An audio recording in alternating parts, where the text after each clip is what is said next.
Ever since I was a kid, I wanted to fly.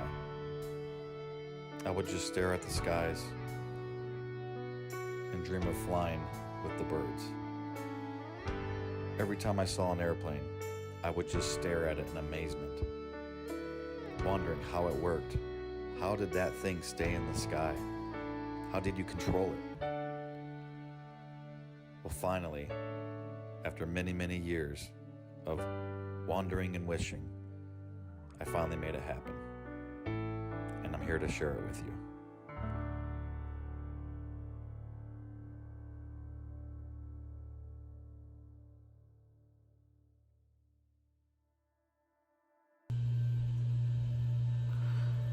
Hey everyone, so this is my very first time I ever flew by myself during my training. Very first time I ever took controls of an airplane by myself without my instructor. I just thought I would do a little bit of commentary on this video. I made this video a little over a year ago when I actually did the flight. And I just thought for you guys I'd do a little commentary over it. So yeah, enjoy, hope you guys like it.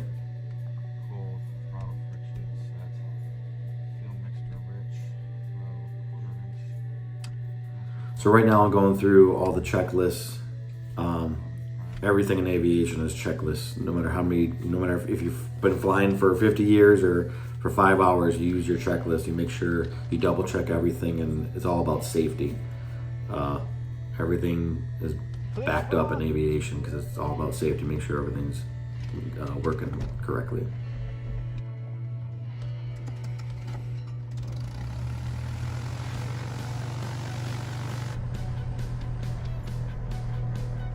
So I went through my checklist to get the engine started, and now there's another checklist, after engine start checklist, that you go through to set up the plane before you taxi.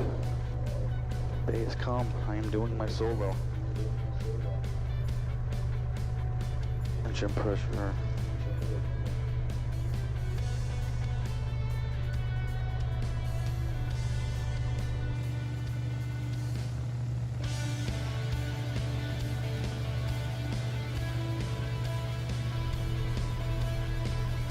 So this part I know can be boring, but I almost cut all this out when I originally made the video. But your first solo flight is like the biggest deal to any pilot. It's the one flight you'll never ever forget. So I wanted to keep kind of everything in there, mainly just for personal reasons, so I can look back on it. But again, just going through the checklist, checking the amps, checking all the circuit breakers, make sure none of them popped, everything's good. That was my instructor's headset that I had to move after he got out of the plane.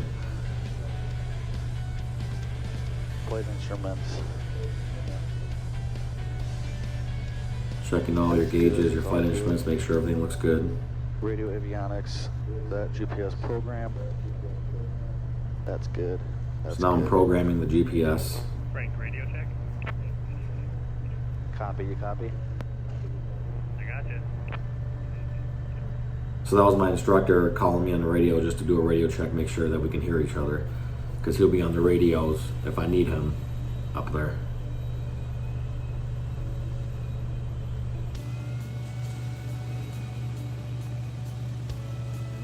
It was super, super hot that day, but almost any day in these small airplanes like this are super hot, especially these old ones. This is a 1975 Piper Warrior. None of these planes have AC, and when you're trapped inside the cockpit there, it gets hot real quick. I should have had the door cracked open to get air, but I was pretty nervous and wasn't really thinking about that. But I was burning up. Weather of pain. 10, low, 10,000, temperature, 3.11, altimeter, 3005, low, density altitude, 10. So now I'm getting the weather report for the airport. Tells you which way the wind's blowing, at what speed. Tells you what altimeter setting to set your altimeter to. Tower set. Lights as required. Anti-light lights.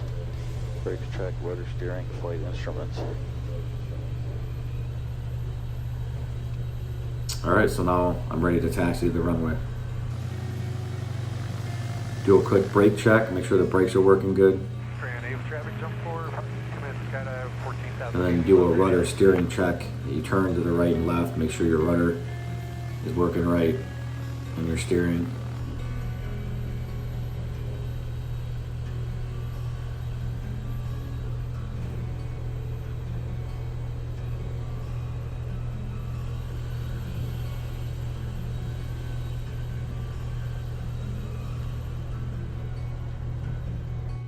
Mason traffic, student pilot, Warrior 33149, air taxiing from the FBO to runway 28, Mason.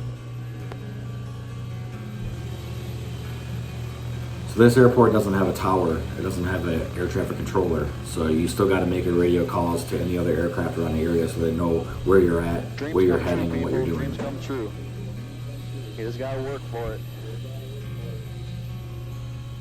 I've dreamed of flying an airplane all by myself since I was a little boy.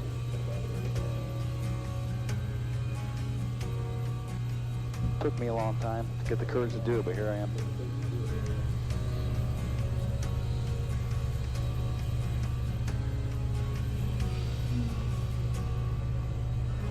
So if you notice, I won't be turning the wheel, actually. It's called the yoke, because you steer on the ground with your feet. So on the ground, your feet on the rudder pedals controls the nose wheel and also the rudder in the back while you're flying. But yeah, you don't turn your ailerons, you don't turn your yoke. Those only work in the air. They're not connected to your wheel at all on the ground. Ooh, it's hot. It was so hot. I was sweating my ass off.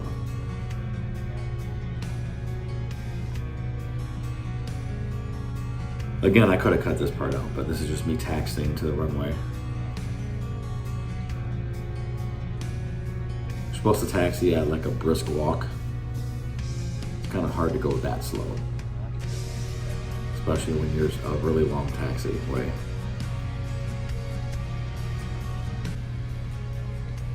This is better. A little bit, yeah. Yeah, do a run up. Copy that. Doing a run up. So that was my instructor, just making sure I do a run-up before I take off. A run-up is you pull over to the side and you do your checklist. You basically run through everything, the engine, just make sure the engine's running properly and everything's working properly.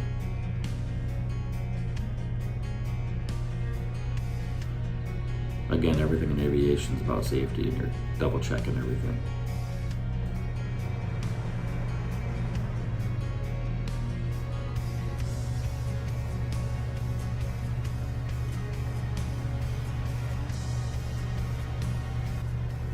Brakes applied. Brake controls left. Right. And heavy traffic jumps away, 14,000 feet below, 8 canopies in the air lane, north and south of 27. So now I'm just making sure the yoke, the control surfaces are free and correct.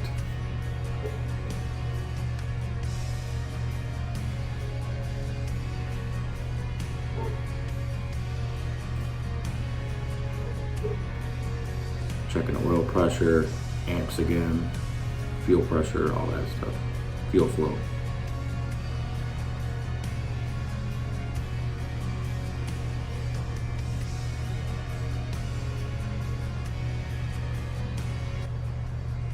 At what RPM? 1,000. I'm contacting my instructor real quick because I noticed that the oil pressure was too low for my liking. So I was contacting him, asking him out just to make sure it was good. Again, you are super, super nervous when you're about to take off and control an airplane for the very first time by yourself. So you double check everything, triple check everything, make sure everything's working good. Got my heaters.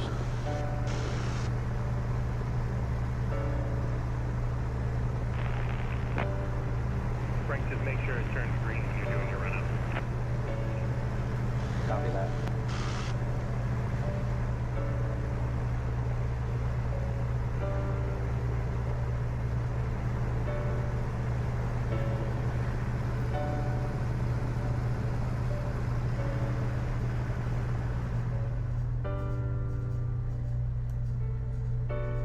Now I'm checking to make sure the engine runs good on idle with the carb heat on.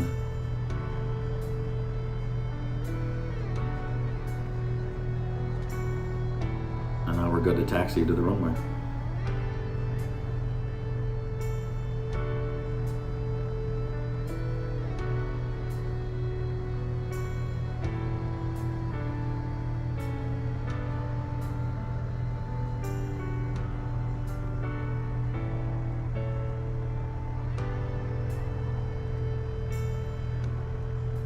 Takeoff. So now you do your pre-takeoff checklist.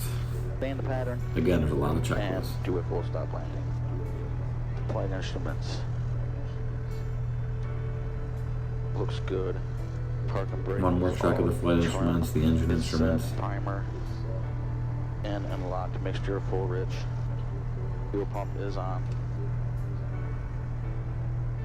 Lights are as required. Pitot heat is off. Carb heat is off. Flaps all the way down as required. Fuel on the fullest tank. Seat stores and windows secure. So here we go. My very first flight by myself. You can tell I kind of take a moment here before I make my call. Mason traffic, Warrior 33149 are taking off runway 28, remaining in the pattern for a full stop landing. Student pilot solo, Mason.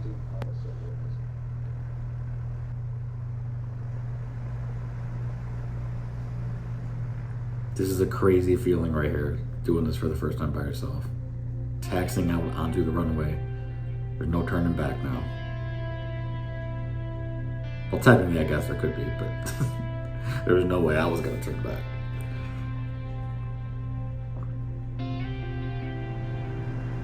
Bring her up to 2,000.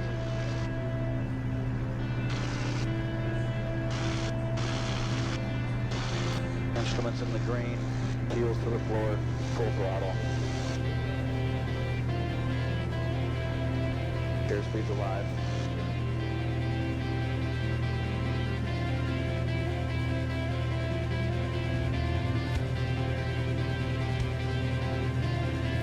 Rotate.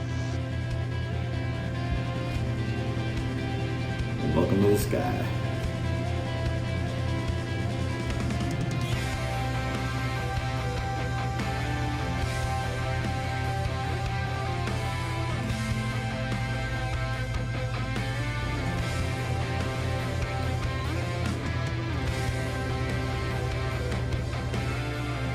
This is that moment where you realize if something happens, there's no one on the plane with you. There's no instructor to help you or bail you out.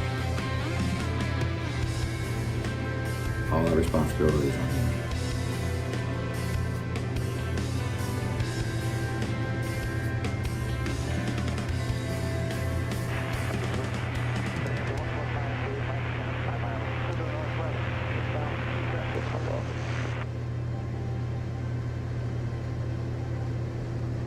I love seeing the roads underneath the little cars driving by. Mason traffic, Warrior 33149 are turning left crosswind for runway 28. Student pilot solo, Mason.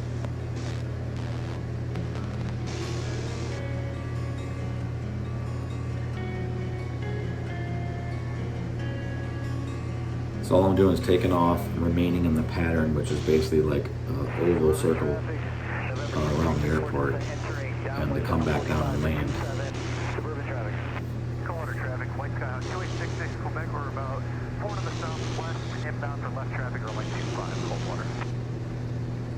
Mason traffic, Warrior 33149 are turning left downwind for runway 28. Student pilot solo, Mason.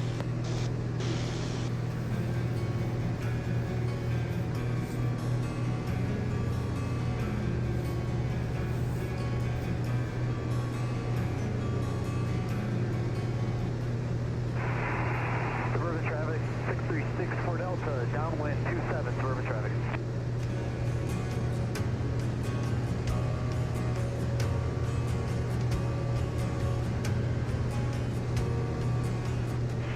Gas is on the fullest tank. Mike currently over the racetrack. Undercarriage is fixed. Mixture fully rich. Propeller fixed. Seatbelt secure. Switches. Fuel pump. Landing light. And carb heat on. Getting a little more bumpier up here. So that's your pre-landing checklist. That one you kind of remember in your head.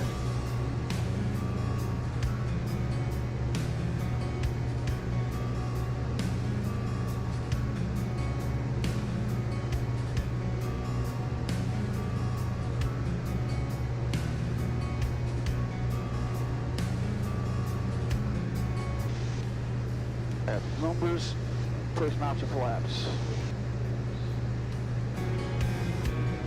So now I'm setting up for landing.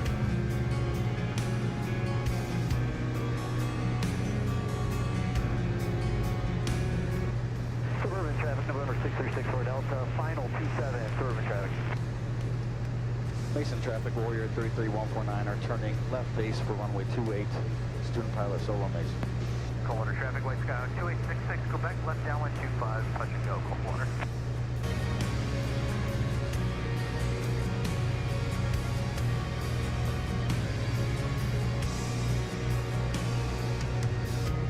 Putting in my second notch of flaps.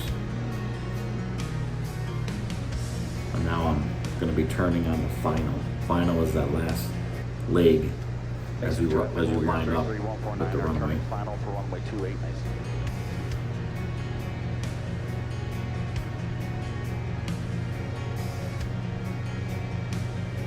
Checking my airspeed, my altitude, back and forth. Now I'm putting in my third notch of flaps to slow the airplane down and give me more lift.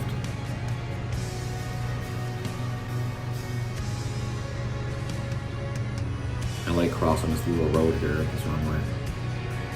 You're like right above the cars.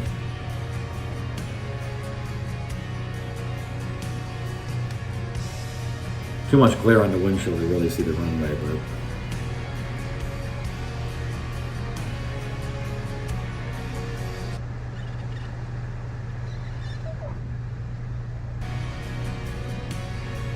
you could hear the squeak of the tires when I landed. And then this is an outside view of it.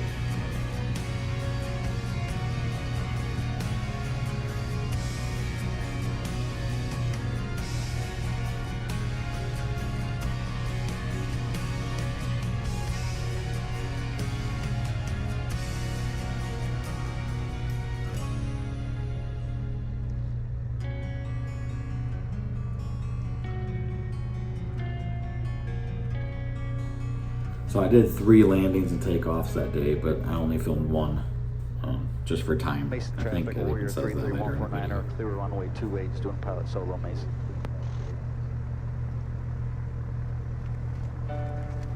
If you're still watching this video, I want to remind you that literally anything is possible.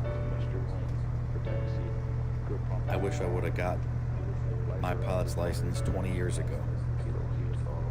And all I did was wait and wait, thinking I couldn't do it, thinking I couldn't afford it, thinking I wasn't good enough, or I didn't have the courage to face my fears. I hope this video helps you follow your dreams, no matter what they are, and never give up.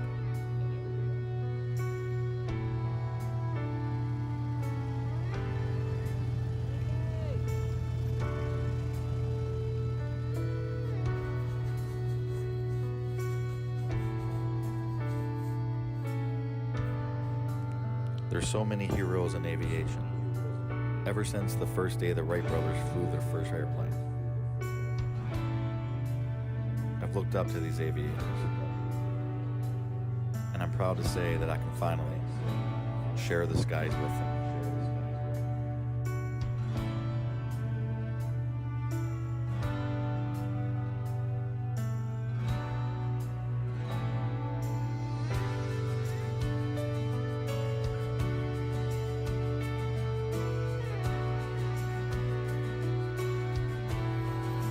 So I hope you guys enjoyed that. That is my first solo flight ever. Again, that was last summer. And now I'm carrying on to get my fully full license, private pilot license, and moving on from there. So, hope you guys have a great one. And there'll probably be some more aviation videos coming up on my channel. So, for those of you who like it, awesome. If you don't, no problem. And see you guys later.